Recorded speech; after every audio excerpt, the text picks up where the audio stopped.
Hermano, yo les ruego por favor que vayan en sus Biblias al Evangelio de Lucas. Lucas capítulo 23, y vamos a leer los versículos 39 al 43. Dice así la palabra del Señor: y uno de los malhechores que estaban colgados allí le lanzaba insultos diciendo: ¿no eres tú el Cristo? Sálvate a ti mismo y a nosotros. Pero el otro le contestó y reprendiendo le dijo: ¿ni siquiera temes tú a Dios, a pesar de que estás bajo la misma condena? Y nosotros, a la verdad, justamente porque recibimos lo que merecemos por nuestros hechos, pero este nada malo ha hecho. Y decía Jesús: acuérdate de mí cuando vengas en tu reino. Entonces él le dijo: en verdad te digo, hoy estarás conmigo en el paraíso.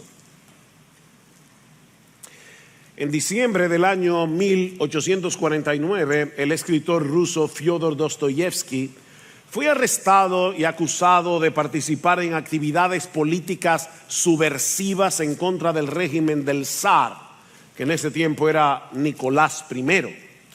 Fue condenado a muerte por un pelotón de fusilamiento junto con otros prisioneros, pero justo antes de ser fusilado, su ejecución fue suspendida por orden del zar, que decidió indultar a Dostoyevsky, aunque fue condenado a trabajos forzados en Siberia, y fue una condena bastante dura. Después de cumplir su condena fue que Dostoyevsky escribió algunas de las obras más influyentes de la literatura universal: Crimen y Castigo, Los hermanos Karamazov, El idiota, El jugador.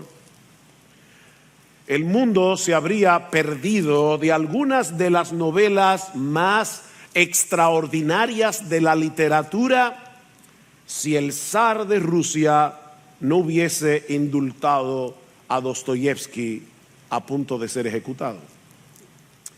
Bueno, mis hermanos, el mundo habría perdido mucho más si Lucas no hubiera incluido en su evangelio este relato de la inesperada conversión de uno de los ladrones que estaba crucificado al lado de Jesús, y el perdón absoluto que recibió en ese momento de todos sus pecados. No fue un mero indulto lo que este hombre recibió, fue el don de la vida eterna, fue el perdón absoluto de todos sus pecados. Esta es una de las historias más conmovedoras, más esperanzadoras de la Biblia, porque es una historia que nos recuerda que la gracia de Dios no tiene límites. La gracia de Dios no tiene límites para alcanzar a un pecador, para transformarlo en creyente y llevarlo al paraíso.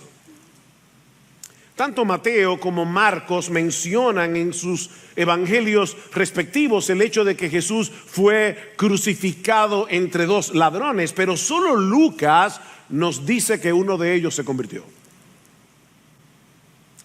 Y aunque desde nuestro punto de vista esta conversión es extraordinaria, es totalmente inesperada, la realidad es, mis amados hermanos y amigos que nos visitan, la realidad es que esta conversión no es muy diferente a la de cualquier otro pecador que se arrepiente en cualquier otra circunstancia.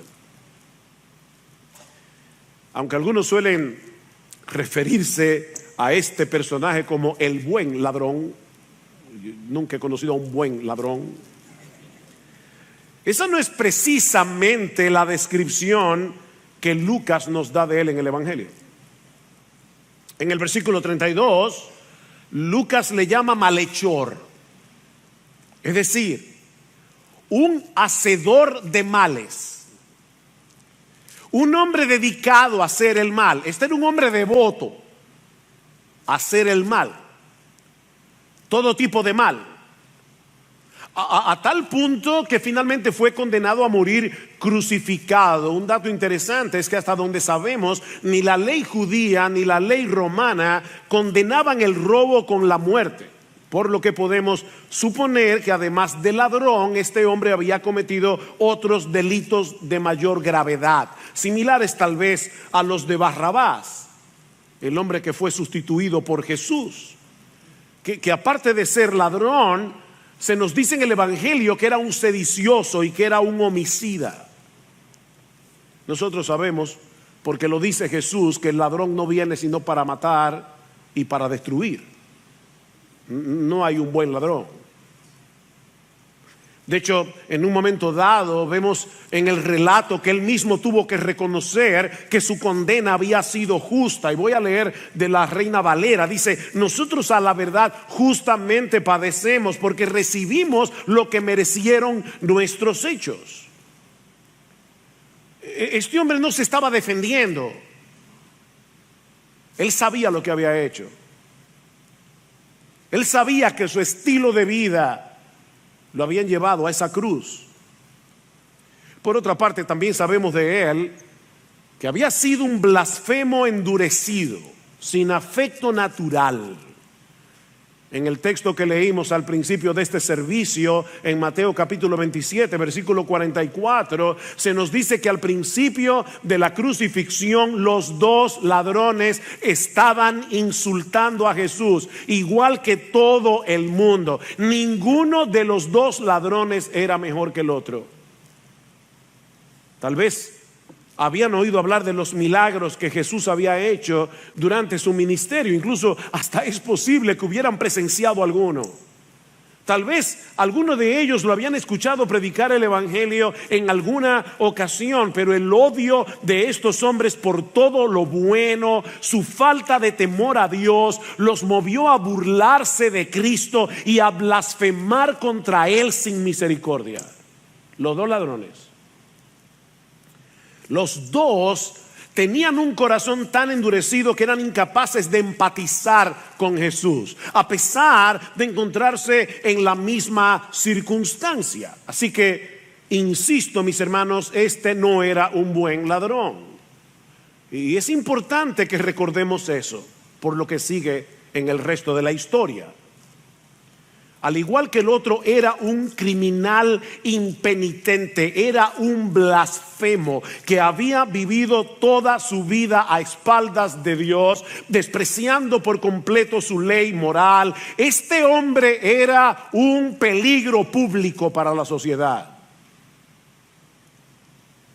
Pero algo extraordinario sucedió en el corazón de este hombre, que lo transformó de tal manera que pudo llevar a cabo uno de los actos de fe más sorprendentes que encontramos en toda la Biblia. Y de verdad, yo me atrevo a decir, uno de los actos de fe más extraordinarios que encontramos en toda la historia de la iglesia. Versículo 42, y le decía: Jesús, acuérdate de mí cuando vengas en tu reino.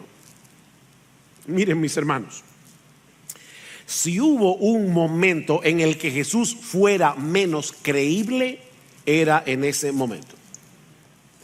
Colgado de esa cruz, Jesús parecía cualquier cosa menos un rey y un salvador. Los dos estaban agonizando sin posibilidad alguna de sobrevivir a esa tortura, pero aún así este hombre le pide a Cristo en oración que se acuerde de él cuando regrese a establecer su reino. ¿Qué oración? ¿Qué fue lo que sucedió en el interior de este hombre? O sea, ¿cómo fue que se produjo en él este cambio tan dramático desde que comenzó la crucifixión y él estaba blasfemando, insultando a Jesús, hasta este momento en que le pide lo que le pide? ¿Qué pasó ahí? Bueno, aquí es donde esta historia, aunque en algunos aspectos muy inusual, se parece a los de cualquier persona que se convierte a Cristo. Aquí es donde comenzamos a ver puntos de contacto. La palabra convertirse lo que significa es volverse de nuestros pecados, volvernos de nuestros pecados hacia Dios. Eso es lo que significa. Y cada vez que un pecador se convierte, eso ocurre por el poder del Espíritu Santo obrando en nuestra mente y en nuestro corazón por medio de la verdad de la palabra de Dios.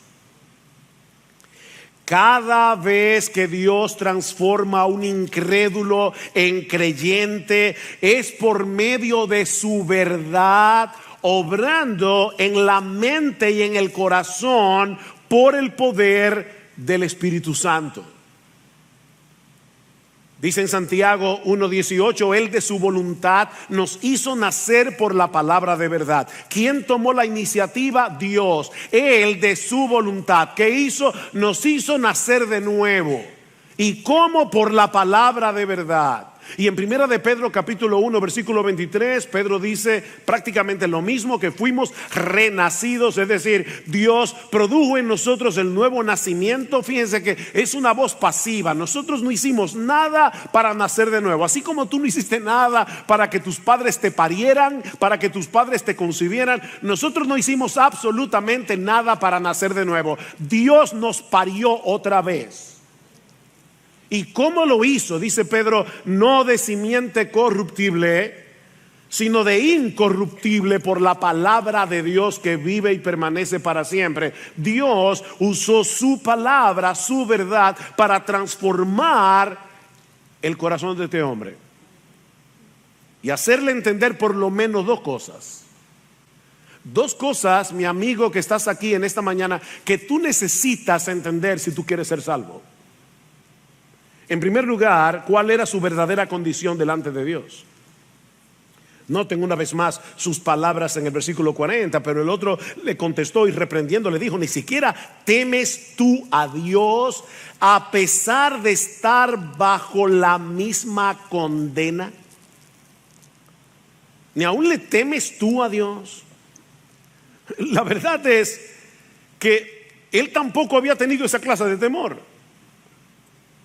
Pero Dios hizo una obra, sus ojos han sido abiertos, su conciencia ha sido despertada a la realidad de la justicia de Dios y del juicio venidero. ¿Cómo es posible que sigas insultando a Jesús?, le dice este hombre al otro. Él está muriendo en total inocencia, pero tú y yo somos culpables. Tú y yo merecemos estar en esta cruz. Tú y yo merecemos la ira justa de Dios. De repente este hombre comprendió el enorme peligro en el que estaba. Es por eso que noten que su oración no tiene absolutamente nada que ver con el presente. Él no le pidió al Señor como el otro, sálvate a ti mismo y a nosotros. Ni siquiera le pidió, Señor Jesús, por favor, alivia este martirio, que acabe rápido. No, él estaba mirando más allá, él estaba mirando al otro lado de la muerte, y por ello le pide a Jesús que se acuerde de él cuando venga a implantar su reino. Mi amigo, nadie puede ser salvo hasta que se vea a sí mismo como un pecador condenado. Dice Jesús, los sanos no tienen necesidad de médicos, son los enfermos. Nadie hace una cita médica para decirle al doctor en la consulta, doctor, yo vine solamente para decirle que me siento súper bien. No, los sanos no tienen necesidad de médico, son los enfermos. Y déjame decirte algo, mi amigo, tú no tienes que haber cometido los mismos delitos de este hombre para estar en esa misma condición. Dice en Romanos capítulo 3, versículo 10 al 12, que en este mundo no hay ni uno solo que sea justo, ni uno solo que haga lo bueno, ni uno solo que busque a Dios. No hay una sola persona en el mundo entero, según el criterio de Dios, que haga lo bueno, que sea justo, ni uno solo. Todos nosotros pecamos continuamente contra los dos mandamientos más importantes. ¿Cuáles son los dos mandamientos más importantes de la ley? Amarás al Señor tu Dios con todo tu corazón, con toda tu alma, con todas tus fuerzas, con toda tu mente, y al prójimo como a ti mismo. Nosotros no hacemos eso ni por un microsegundo de nuestra existencia. Tú y yo, mi amigo, vivimos violando la ley de Dios cada segundo, cada microsegundo de nuestra existencia. Mi amigo, cada vez que tú y yo respiramos, pecamos. Porque no vivimos para la gloria de Dios, sino para nosotros mismos. Pero Dios no solo le abrió los ojos para que viera la magnitud de su pecado, sino también para que en medio del dolor y la agonía de la cruz, este hombre fuera capaz de ver la gloria y la majestad del que estaba crucificado al lado suyo. En el versículo 41 dice: este no ha hecho ningún mal. Este no ha hecho ningún mal. El Espíritu de Dios le reveló la absoluta inocencia de Cristo. Él no era un blasfemo como los sacerdotes y los gobernantes decían. Ese crucificado era el Rey de Israel, era el Salvador de los pecadores.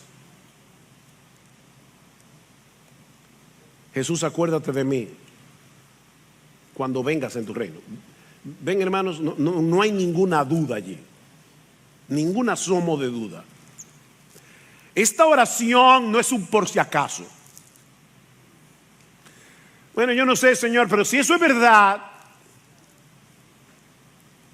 Yo sé que yo he hecho esta historia antes, pero me acuerdo la primera vez que yo escuché el evangelio fue una oración de por si acaso. Yo le dije a Dios: mira, Dios, honestamente yo no sé si tú existes. Yo no sé si lo que estos evangélicos dicen es verdad. De hecho, yo ni siquiera sé que si tú me estás oyendo. Tal vez estoy aquí como un tonto hablándole a nadie. Pero por si acaso, si tú estás ahí, por favor, yo te quiero conocer. Ese es el tipo de oración por si acaso. No, esta no es una oración por si acaso. Señor, acepto que eres un rey.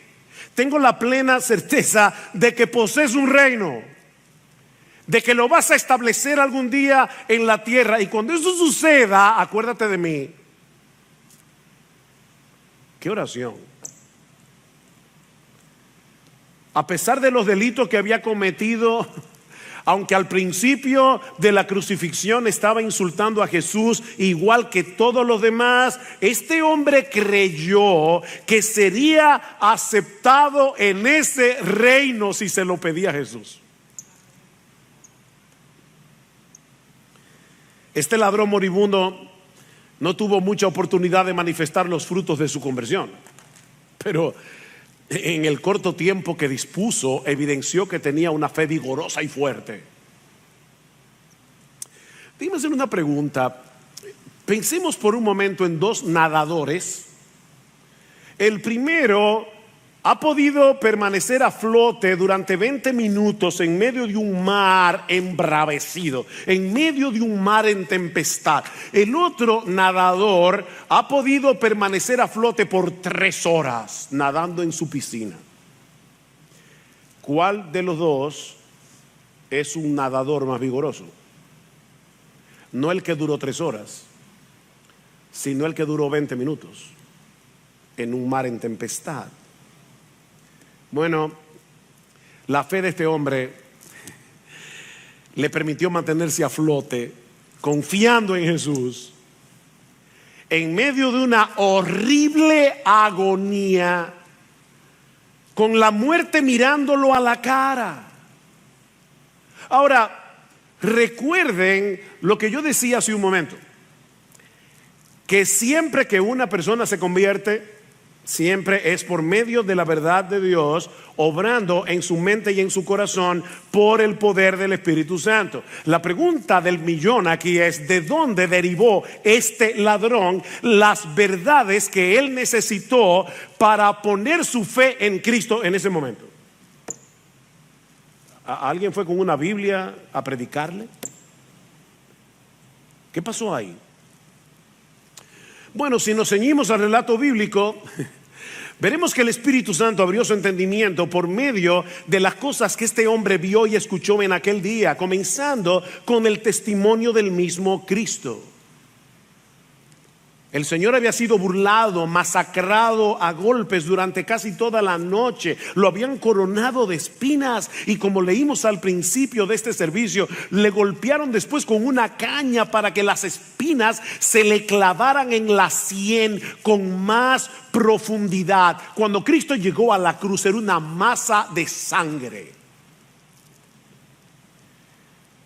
Y aún después de haberle crucificado, lo seguían maltratando, lo seguían insultando. Y no olviden que el ladrón estaba ahí. Y podemos suponer que este malhechor estaba contemplando atentamente la reacción de Jesús ante toda esa avalancha de odio, ante toda esa avalancha de crueldad, de desprecio que se había volcado contra él. Noten el versículo 28, dice en el 27 que le seguía una gran multitud del pueblo y de mujeres que lloraban y se lamentaban por él. Pero Jesús, volviéndose a ellas, dijo: hijas de Jerusalén, y tiene que haber sido en voz alta.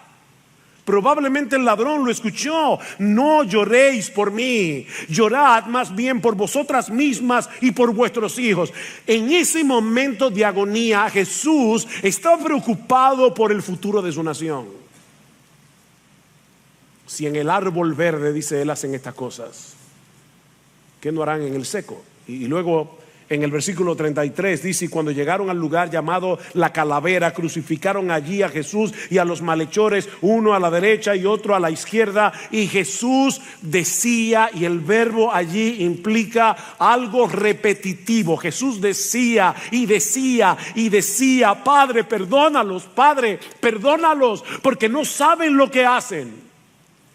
Y el ladrón estaba oyendo.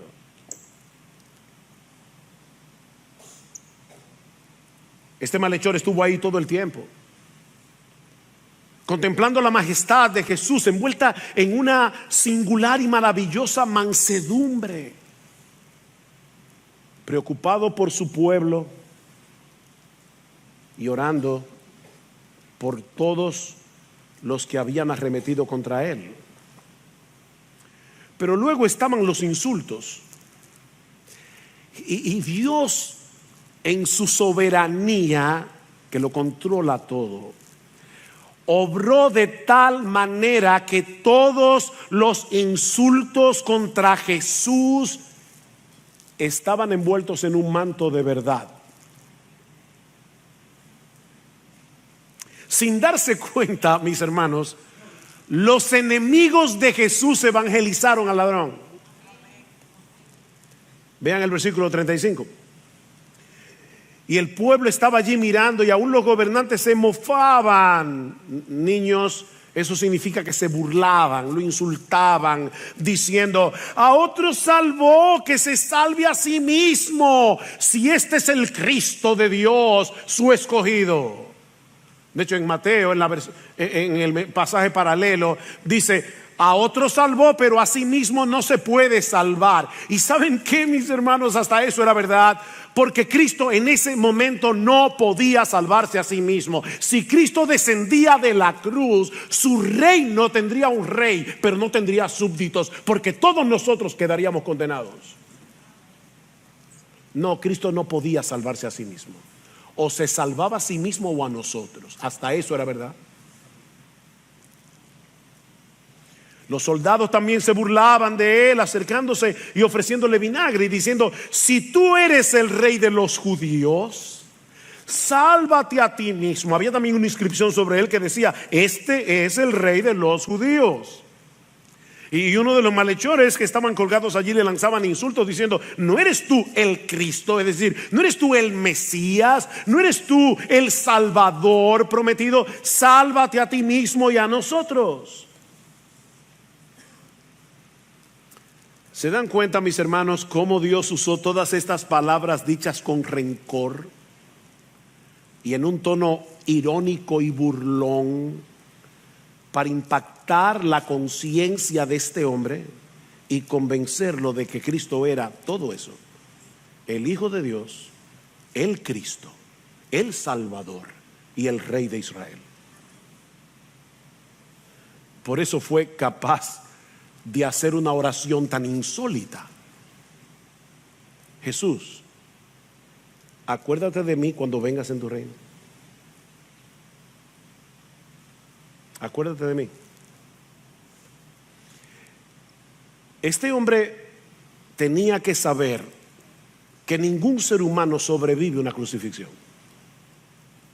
y más en el estado en que se encontraba Jesús. ¿Cómo podía creer que de verdad Jesús iba a implantar un reino en la tierra? Bueno, la única respuesta posible es que este hombre creyera que Jesús tenía poder sobre la muerte.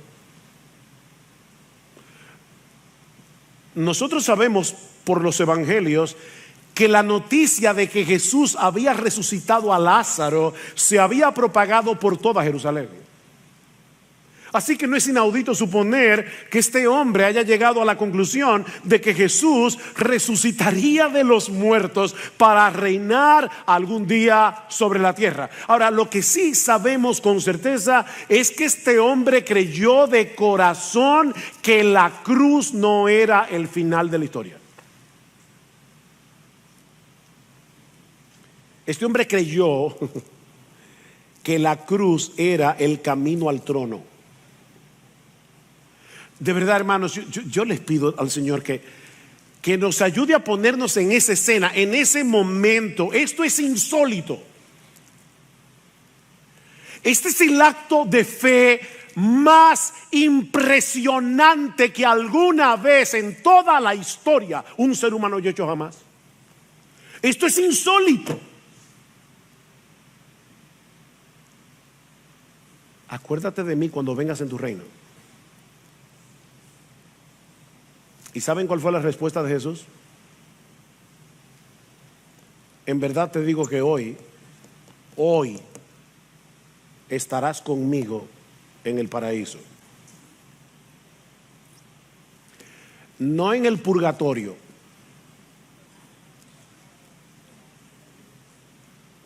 No durmiendo en la tumba, como creen algunos en el día de hoy. Hoy. No en un futuro distante, quién sabe cuándo. Mis hermanos, cuando el corazón de este criminal blasfemo dejó de latir, él abrió sus ojos en la gloria. Porque el Salvador de los pecadores estaba al lado suyo pagando su deuda.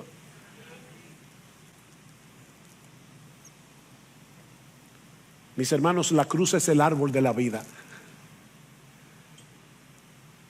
que nos abre las puertas del paraíso.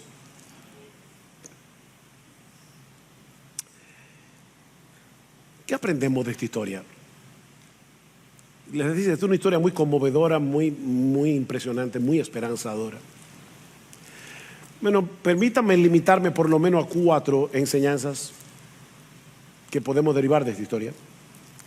En primer lugar, que Jesús es un Salvador poderoso y dispuesto. Eso es obvio. Jesús es un Salvador poderoso y dispuesto. Si alguna vez hubo un hombre muriendo en desesperanza, era este ladrón crucificado. No solo había vivido la mayor parte de su vida haciendo lo malo, sino que él había decidido morir como había vivido. Esa había sido su decisión. Esa mañana, cuando este hombre se levantó para dirigirse hacia el lugar de su ejecución, él estaba determinado a morir siendo tan malo como había vivido. Lo menos que este hombre esperaba era estar ese día en el paraíso.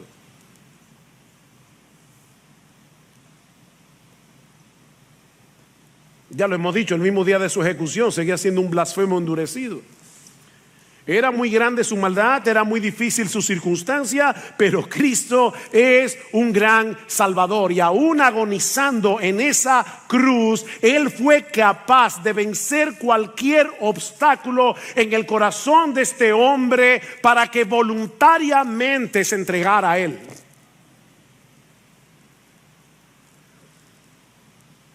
Mira, mi amigo, yo no sé qué puede estar impidiendo que tú vengas a Cristo en arrepentimiento y fe, pero déjame decirte algo. Si Cristo pudo salvar a este hombre cuando estaba colgado de una cruz, ¿cuánto más ahora que resucitó de los muertos y está sentado a la diestra del Padre? Pídele que te salve.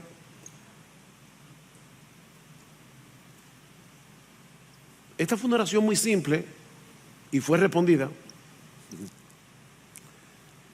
Tú no tienes que tener un verbo impresionante para que Dios te atienda.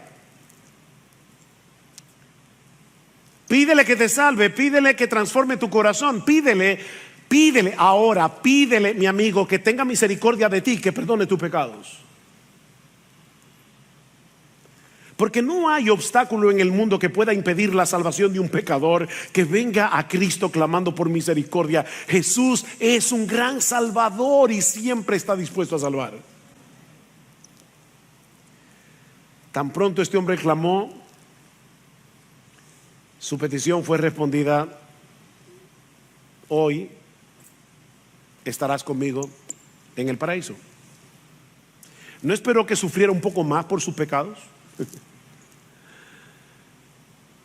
En el instante en que este hombre pidió misericordia y perdón, misericordia y perdón le fueron otorgados. Y lo mismo hará contigo hoy si vienes a Cristo en arrepentimiento y fe. Pero aprendemos también de esta historia que la salvación es por gracia, definitivamente. Que la salvación es por gracia. Gracia es esa buena disposición de Dios para con los pecadores que lo mueve a concedernos gratuitamente no solo el favor que no merecemos, sino un favor que es absolutamente contrario a lo que sí merecemos. Eso es gracia. Pablo dice en Efesios capítulo 2 versículos 8 al 9, texto muy conocido, que la salvación es por gracia, por medio de la fe, no por obras, para que nadie se gloríe. ¿Qué de bueno tenía este hombre que pudo haber movido a Cristo a atender su petición? Absolutamente nada. No lo tuvo antes de su conversión, ni tuvo tiempo para hacer nada después de convertirse. Este ladrón no tuvo tiempo de bautizarse. Yo no estoy diciendo que el bautismo no sea importante. Lo que estoy diciendo es que el bautismo no salva a nadie. Este ladrón no tuvo tiempo de bautizarse. Este ladrón nunca perteneció a una iglesia. Tampoco estoy diciendo que no sea importante pertenecer a una iglesia. Si tú te conviertes hoy y te mueres dentro de 15 minutos, no hay problema. Pero si te quedas vivo, hazte miembro de una iglesia local. Ahora, a este hombre no le dio tiempo. Nunca tomó la cena del Señor. Nunca tuvo la oportunidad de hacerle ningún bien a nadie. Pero a pesar de todo eso, Jesús, repito, no le prometió el purgatorio. Jesús le prometió que ese mismo día estarían juntos en el paraíso. Mi amigo, ni tú ni yo tenemos nada que podamos presentar delante de un Dios infinitamente santo y justo. Nada que nos haga merecedores de su favor. Nadie merece ser salvo. Ahora, todos sí merecemos ser condenados. Todos.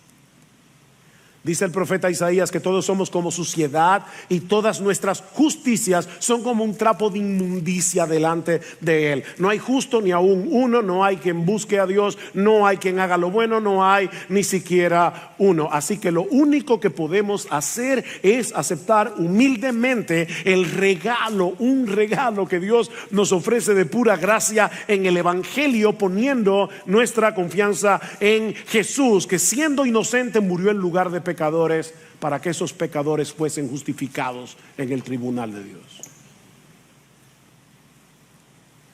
El ladrón en la cruz fue perdonado y aceptado en el cielo ese mismo día únicamente porque creyó.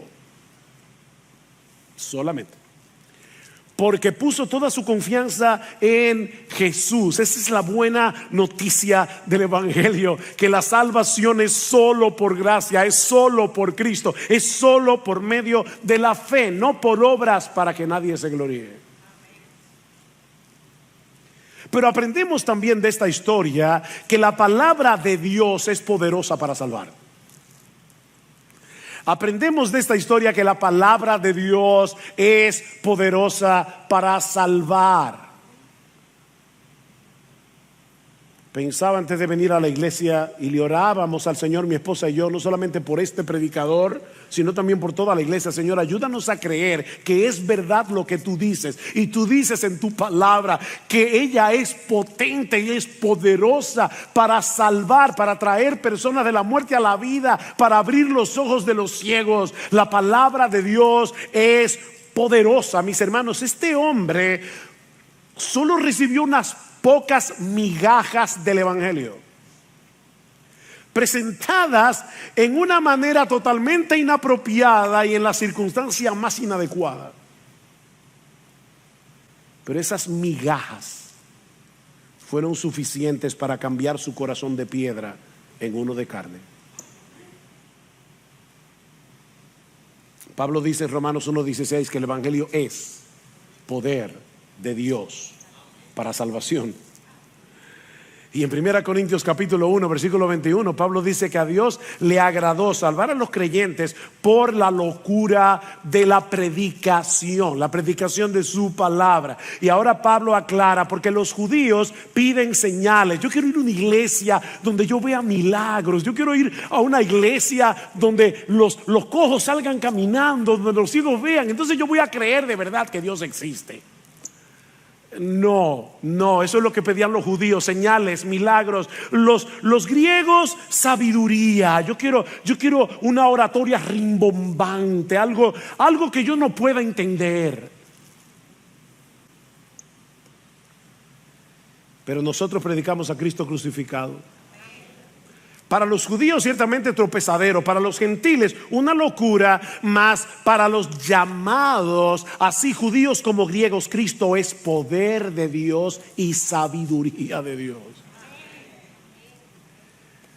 Mi hermano, sigue predicando el Evangelio a tus familiares y a tus amigos, aunque ahora los rechacen, aunque ahora se burlen de ti. Porque el Evangelio puede vencer al más obstinado de los hombres y transformarlos por completo en el asiento mismo de su personalidad. Y si quieres una prueba, mírate en el espejo. Lo hizo contigo si tú eres creyente, lo hizo conmigo, y puede hacerlo con ellos también.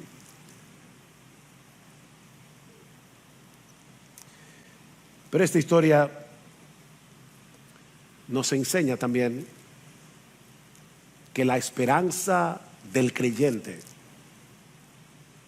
es estar con Cristo en el paraíso por toda la eternidad. Esa es la esperanza, estar con Cristo en el paraíso. Yo me imagino que ese día de la crucifixión de Jesús, habían personas observando la escena a quien este ladrón le había robado. Y estaban allí diciendo: qué bueno, por fin se hizo justicia. La promesa del Señor tiene que haber sido escandalosa para esa gente. Hoy estarás conmigo en el paraíso. ¿Se dieron cuenta que lo grandioso de esta promesa no está en la palabra paraíso, sino en el pronombre conmigo?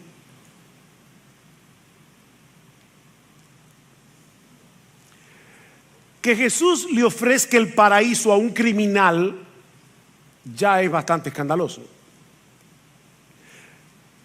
Pero que colgado de una cruz se atreva a decir que el paraíso es el paraíso porque Él va a estar ahí, es el colmo de los colmos.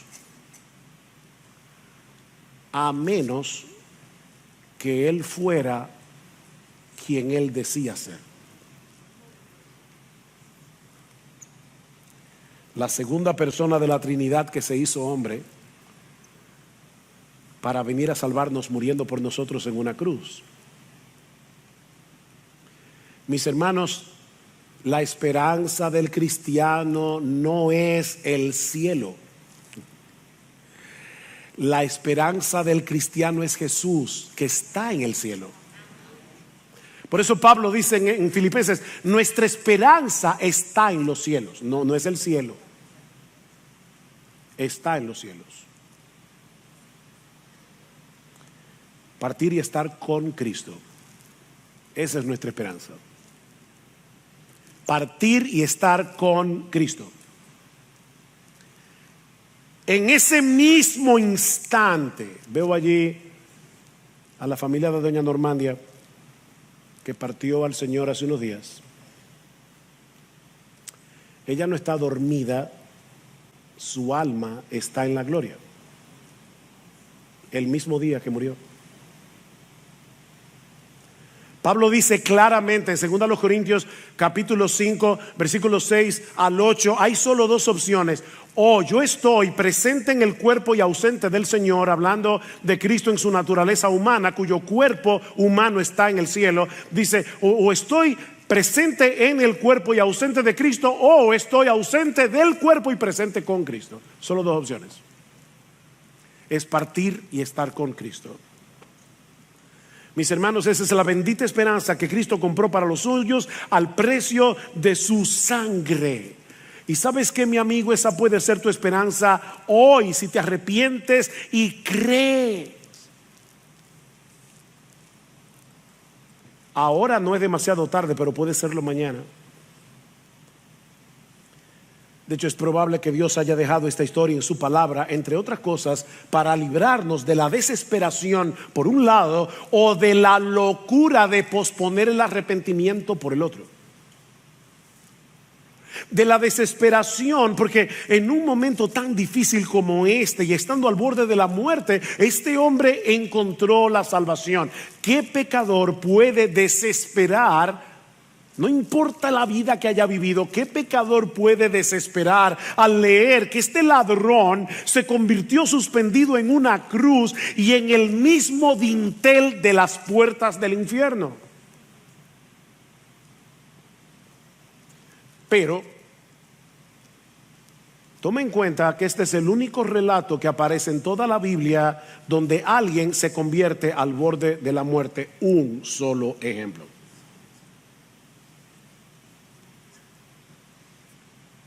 Jóvenes, ustedes creen que tienen toda la vida por delante. Eso es un engaño. No importa la edad que tú tengas, nadie tiene la menor idea de cuándo ni cómo morirá. Nadie. No olvides que al lado de Jesús había otro ladrón que murió en la misma dureza y en la misma impiedad en lo que había vivido. Porque sabes que generalmente los hombres mueren como viven. Generalmente. No desprecies la oportunidad que Dios te está brindando hoy. Tú estás aquí en este lugar tan cómodo, escuchando tranquilamente el mensaje del Evangelio. Eso es un privilegio. No lo desprecies. Porque a medida que pasa el tiempo, tu corazón se endurece más y más y más. La conversión de este ladrón moribundo no es la regla, es la excepción. Mi amigo, tú has tenido hoy un privilegio muchísimo mayor que el de este ladrón. Él creyó cuando Cristo estaba muriendo en una cruz. Nosotros sabemos que resucitó. Él creyó habiendo escuchado algunas pocas verdades dichas en tono de burla. Tú has escuchado cómodamente este mensaje y quién sabe cuántos mensajes, cuántas veces tú has escuchado este glorioso evangelio de la gloria de Cristo cientos de veces a lo largo de toda tu vida.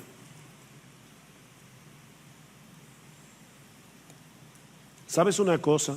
En el día del juicio, la fe de este ladrón moribundo añadirá más peso a tu condenación si mueres en tus pecados y en la dureza de tu corazón. Este ladrón testificará contra ti. Pero Cristo sigue siendo un gran salvador. Él continúa salvando pecadores por medio de la fe y el arrepentimiento. Dice la Escritura que Él no echará fuera a nadie que venga a Él. Nadie, a una sola persona. Nadie llegará al infierno diciendo yo toqué y nadie me abrió. No. No, mi amigo, no desprecies esta oferta de gracia que Él te brinda en su palabra, porque si vienes a Cristo hoy confiando únicamente en Él, la Escritura te garantiza lo mismo que Jesús le prometió a este hombre en su agonía. Cuando te toque partir, podrás tener la completa certeza de que cerrarás tus ojos en este mundo de dolor y de miseria para abrirlos en aquel lugar donde nada podrá empañar la visión de la gloria y hermosura de nuestro bendito, precioso, exaltado Señor y Salvador Jesucristo. Es mi oración que el Señor te abra los ojos en esta mañana, para que te puedas ver tal cual eres en la presencia de Dios, un pecador necesitado de perdón y misericordia, pero que puedas ver a Cristo tal cual es, como un Salvador lleno de gracia y compasión, que ha prometido perdón y vida eterna a todos los que vengan humillados, acogiéndose a su gracia. Mi amigo, las puertas de la salvación están abiertas hoy de par en par. Entra por ella. Entra ahora, porque el mañana es completamente incierto, porque la eternidad es eterna y porque no existe un refugio más seguro, ni más bendito, ni más deleitoso que la bendita gracia de Jesús. Entra, mi amigo, y entra ahora. Entra ahora. Arrepiéntete de tus pecados y confía en Jesús.